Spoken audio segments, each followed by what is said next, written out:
గడువుల కోతలు కొనసాగుతున్నాయి. మరోసారి భారీగా లే ఆఫ్స్ కి మైక్రోసాఫ్ట్ సిద్ధమైంది. 9,000 మందికి నోటీసులు ఇచ్చింది. కొన్ని నెలల వ్యవధిలోనే మైక్రోసాఫ్ట్ లే ఆఫ్స్ ప్రకటించడం ఇది రెండోసారి. 6 అంకెల జీతం, బిందాస్ లైఫ్, సాఫ్ట్వేర్ జాబ్.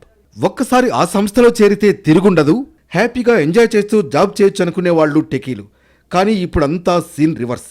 ఎప్పుడు ఏ సంస్థ లే ఆఫ్లు ప్రకటిస్తుందో తెలియని పరిస్థితి. కొన్నాళ్లుగా దిగ్గజ సంస్థలు ఉద్యోగులకు ఊస్టింగ్ ఆర్డర్స్ ఇస్తున్నాయి. పింక్ స్లిప్లతో టెన్షన్ పెట్టిస్తున్నాయి. మైక్రోసాఫ్ట్ మరోసారి భారీ సంఖ్యలో ఉద్యోగుల్ని తొలగించేందుకు రెడీ అయింది. వేలాది మందికి లే ఆఫ్ నోటీసులు ఇస్తున్నామని ప్రకటించింది. కొన్ని నెలల వ్యవధిలోనే ఈ స్థాయి లే ఆఫ్లు ప్రకటించడం ఇది రెండోసారి. ఈసారి ఎంతమందిపై వేటు వేస్తుందనేది క్లారిటీగా చెప్పనప్పటికీ 4% కంటే తక్కువ ఉద్యోగులపై ప్రభావం చూపనుందని తెలిపింది.